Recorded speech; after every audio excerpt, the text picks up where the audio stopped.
Bom dia a todos, que possamos sentir as bênçãos e as luzes que nos envolvem e que possamos relembrar os ensinamentos de Jesus para reavaliarmos nossos conceitos, para reavaliarmos o nosso caminho. Nosso estudo de hoje dá início ao capítulo 21 do Evangelho segundo o Espiritismo, cujo título escolhido por Kardec é Haverá falsos cristos e falsos profetas. É um alerta que Jesus nos faz, está registrado em várias passagens do Evangelho por Lucas, Mateus e Marcos. E vamos abordar aspectos importantes, a missão e as características dos verdadeiros profetas.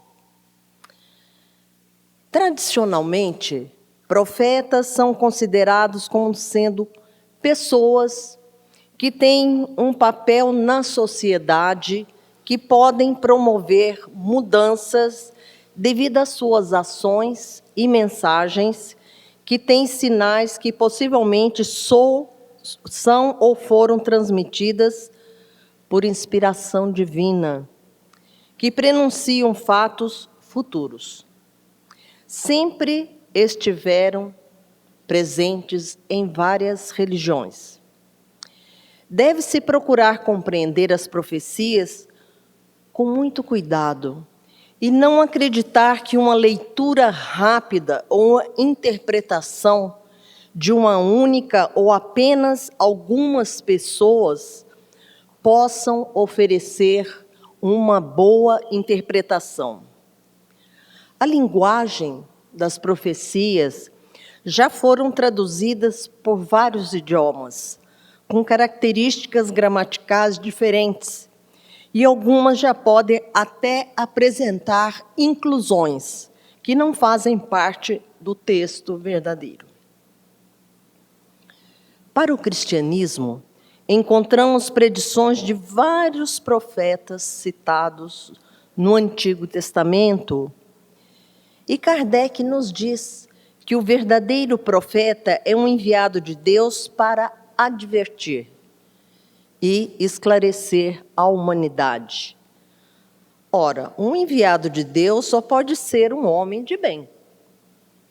Será reconhecido por seus atos, que trarão a sua condição a ser conhecida por todos, pelas coisas que realizará, pelo bem e para o bem, e que revelará sua missão, sobretudo, às gerações futuras, pois que conduzido muitas vezes e sem o saber por uma força superior, quase sempre se ignora a si mesmo. Reconhece-se as inúmeras orientações, dentre as inúmeras orientações de Jesus, encontramos as que nos dizem: não é boa a árvore que dá maus frutos, nem é má a árvore que dá bons frutos. Para cada uma é conhecida pelo que produz. Não se colhe figo dos espinheiros, nem dos rochedos, e não se colhem uvas em meio de matos. O homem bom tira as boas coisas do bom tesouro do seu coração, e o homem mau tira as más do seu coração. A boca fala do que o coração está cheio. Guardai-vos dos falsos profetas que vêm ter convosco coberto de peles de ovelhas e que por dentro são lobos que atacam. Tende cuidados para que alguém não vos seduza, porque muitos virão em meu nome dizendo: eu sou o Cristo, e seduzirão a muitos. Levantar-se-ão muitos falsos profetas que seduzirão a muitas pessoas. E porque aumentará a iniquidade, a caridade de muitos esfriará. Mas aquele que perseverar até o fim se salvará. Se alguém vos disser, o Cristo está aqui ou está ali, não acrediteis absolutamente. Porque falsos cristos e falsos profetas se levantarão e farão grandes prodígios e coisas de espantar, ao ponto de seduzirem, se fosse possível, os próprios escolhidos. Vamos fazer algumas avaliações. São imagens fortes que Jesus sempre se utilizava para que a atenção ao que ensinava fosse redobrada. Nessas suas palavras, ele demonstra que o bem e o mal da terra vêm do interior de seus habitantes, que são espíritos em evolução, com dificuldades de entender e aceitar a lei do amor, sem a qual o mal continuará a existir neste mundo. Todo o trabalho da eliminação do mal tem de começar com a reeducação dos homens desde seu renascimento. Não apenas essa educação que procura fazer homens instruídos, de grandes conhecimentos, mas a educação que tem por objetivo fazer homens de bem. A educação, se for bem compreendida e aplicada de forma integral, é e será sempre a chave para combater o mal. Como o ser humano ainda não é uma obra acabada, tem sempre de se modificar segundo os desafios que a vida lhe traz, e em qualquer idade recebe oportunidades de transformar emoções, sentimentos, pensamentos, conceitos e ações, tornando-se diferentes de antes, sempre no caminho de sua autoeducação. Toda atitude tomada devido a interesses externos, interesseiros, que não condiz com seu íntimo, não passa de um disfarce de hipocrisia, retardando o seu progresso espiritual e trazendo, no futuro, próximo ou mais distante, consequências desagradáveis. Tudo progride, segundo as leis divinas, e o progresso do homem depende da maneira como essa evolução se realiza, com mais ou menos sofrimento, na dependência de suas escolhas, segundo o seu livre-arbítrio, segundo suas escolhas. Quem aspira a ter uma felicidade relativa a que já temos direito dentro do nosso atual estado de humanidade, na vida presente, precisa se conscientizar da necessidade de conhecer-se, observando suas reações a tudo e a todos. Reconhecer seus defeitos e suas boas qualidades, aceitando-os como frutos de si mesmo. Procurando diminuir os primeiros e desenvolver as segundas. Esse é um trabalho individual, intransferível, invisível aos outros, mas que se torna mais fácil na medida da realização de esforços perseverantes, trazendo satisfação pelos resultados alcançados. Esse diálogo interior, esse olhar para o interior de si mesmo, é o recurso necessário. Retirar o olhar do outro nesse aspecto, olhar para suas imperfeições e para os talentos que já possui, porque nós temos talentos, nós já temos conhecimentos adquiridos e colocá-los em benefício de si próprio e da sociedade na qual naquele momento está inserido.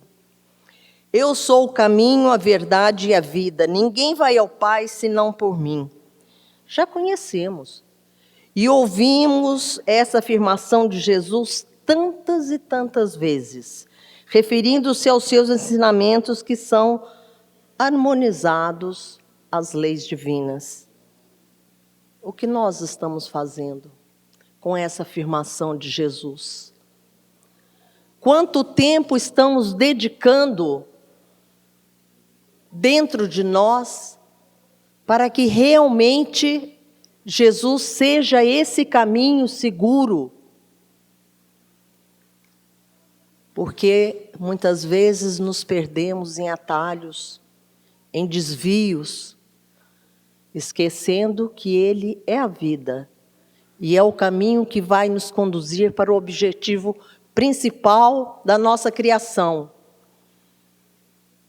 E reconhece-se o homem pelo bem de suas obras, pela maneira como reage às situações, aos acontecimentos, às pessoas. Todos nós que aspiramos ser pessoas melhores, desde essa existência, precisamos desenvolver em nosso interior o bom tesouro. É esse tesouro que nós iremos levar após essa passagem tão rápida que temos de experiências aqui na Terra. Mas nós podemos perguntar qual é a missão dos profetas. Profeta tem uma significação mais ampla e profunda, pois nos faz entender que são pessoas que têm uma missão, sim, de instruir os homens e lhes falar sobre ensinamentos maiores. É uma missão muito importante e muito especial. Mas o espírito Erasto, que participou da codificação, ele fala que é útil em todos os tempos a recomendação: desconfiai dos falsos profetas, sobretudo nos momentos de transição que, como na atualidade, se elabora uma transformação da humanidade, porque uma multidão de ambiciosos, intrigantes, se arvoram em reformadores e messias, e contra esses impostores que se deve estar em guarda, devendo a todo homem honesto o dever de os reconhecer. 1862. Há quanto tempo já estamos sendo preparados para essa transição, para essa transformação? E uma característica dos verdadeiros missionários é que eles não sabem que eles são. Eles apenas vão transmitindo com tanta segurança, com tanta paz, com tanto equilíbrio, que na realidade eles não olham para eles, mas eles são assistidos pela espiritualidade superior. Ao contrário dos falsos profetas, pois onde estiverem pelas suas atitudes, pelo que dizem ou falam, demonstram quanto estão abaixo do que pregam ou do personagem de cujo nome se utilizam, ou se denominam representantes. São exploradores da credulidade humana, vivendo a custas dos que se deixam enganar. Mas como reconhecê-los? Somente alguém com capacidade de dirigir, de administrar, se confia a direção de algo importante. Será que Deus seja menos prudente do que os homens? Ele só confia missões importantes ao que ele sabe capaz de as cumprir, porque as grandes missões são fardos pesados, que esmagaria o homem carente de força para carregá-los. Por isso, para essas missões, são sempre espíritos já adiantados, que fizeram suas provas em outras existências.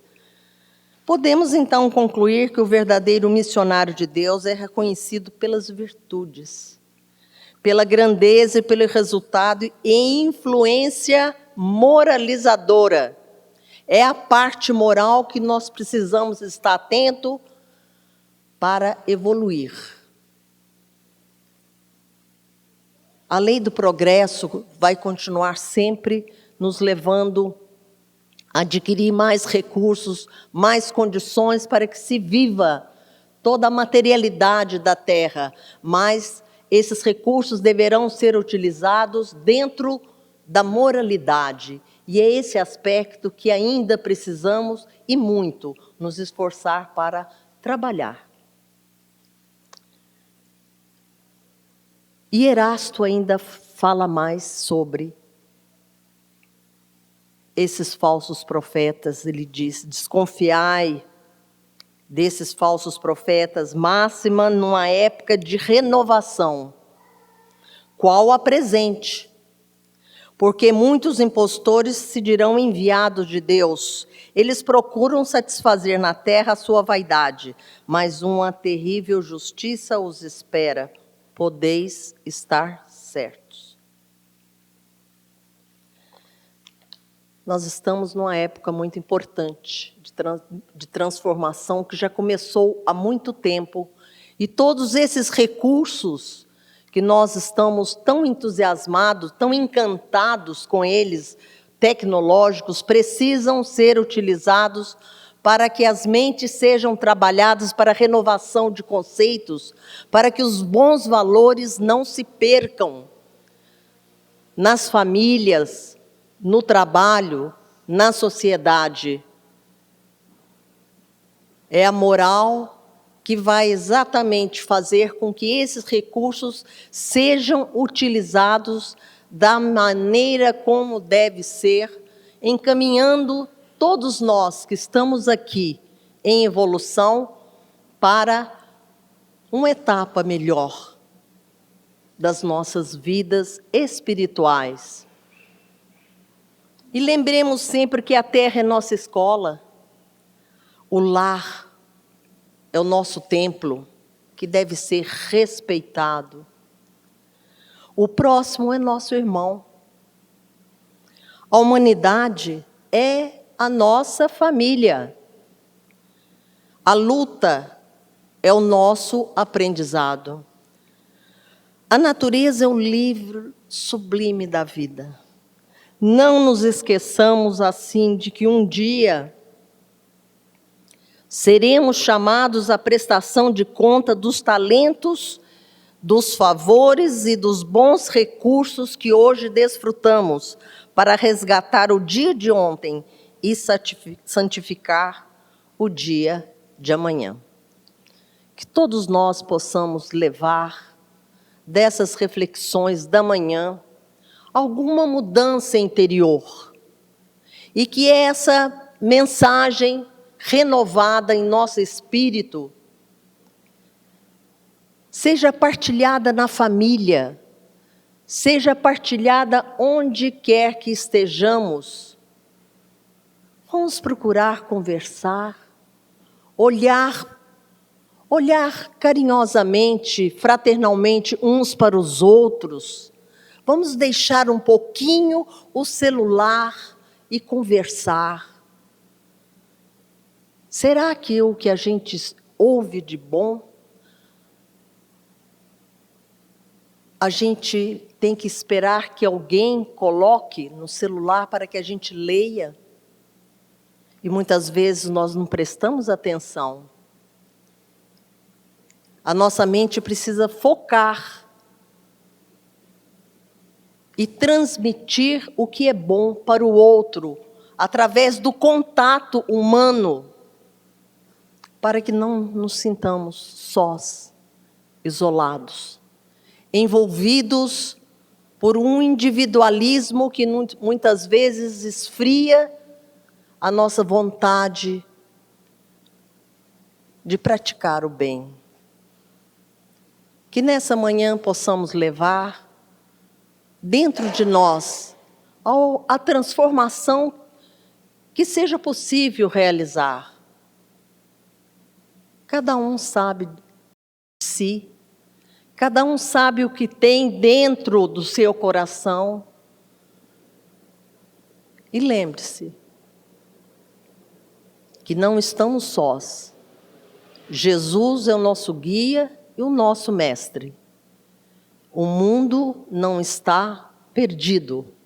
Precisamos mudar o nosso pensamento. Nós temos um guia e o mestre é Jesus. E tudo irá, aos poucos, sendo colocado na sua direção, que é o caminho em direção à nossa transformação moral. Um bom domingo a todos, junto a seus familiares, aos seus amigos. Muito obrigada.